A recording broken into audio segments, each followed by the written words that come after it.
things I've always enjoyed about reading through the Gospels is learning through the example of Jesus. Looking at his life and seeing how I should live mine. Learning from his teachings and the stories he told. And that parables that he told to Pharisees years and years ago who were questioning him are still used to teach me today.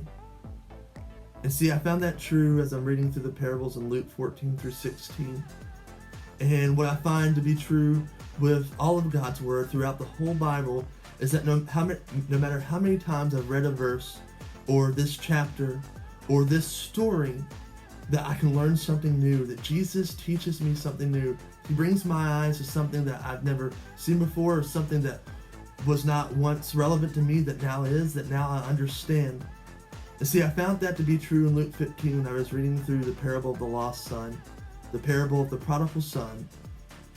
And as I was reading through the story, I go, yes, I know this one. I understand it. I'm very familiar with this story.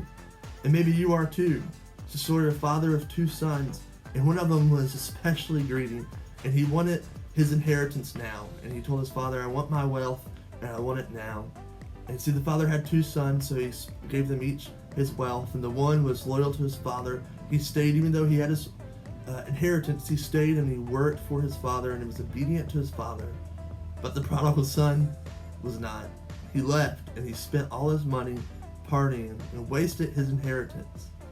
And see, Jesus is reaching out to the Pharisees when he tells us the next part of the story, that the son has hit the bottom and he has to go work for a Gentile.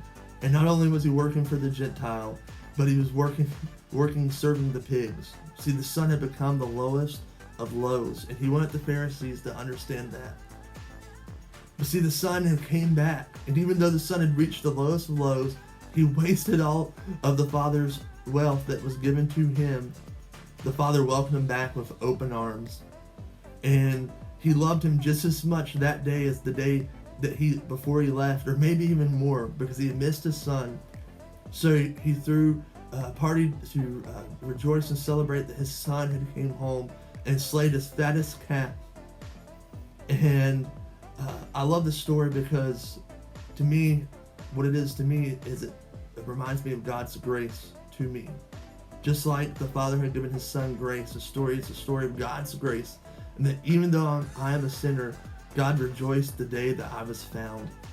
That God was happy the day that I went from being dead and alive in him. And see, as I read through the story, I read this next part in Luke 15, starting at verse 25, going through the end. Meanwhile, the older son was in the field. When he came near the house, he heard music and dancing. So he called one of the servants and asked him what was going on. Your brother has come home, he replied, and your father has killed the fattened calf because he has came back safe and sound.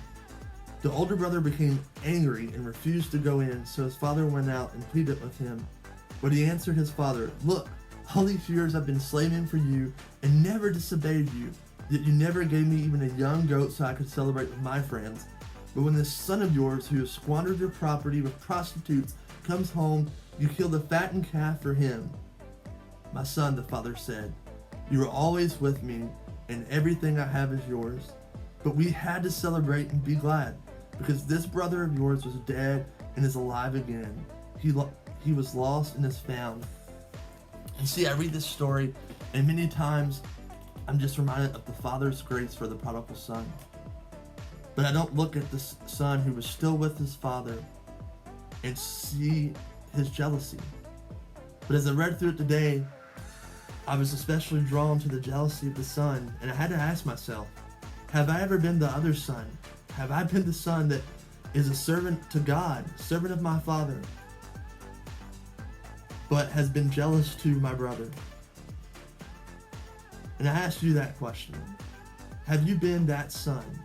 Have you been the son who, instead of rejoicing for your brother who has been found, you were jealous?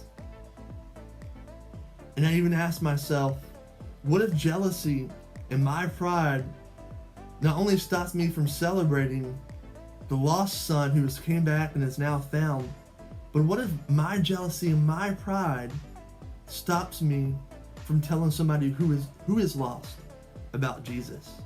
Or even when I tell them, all they see is my jealousy and pride towards them. And so as I read through this story, I see the story of God's grace toward his son. But I also see, and my eyes are brought to not be the jealous son, and to be the son that celebrates his brother when God brings him home.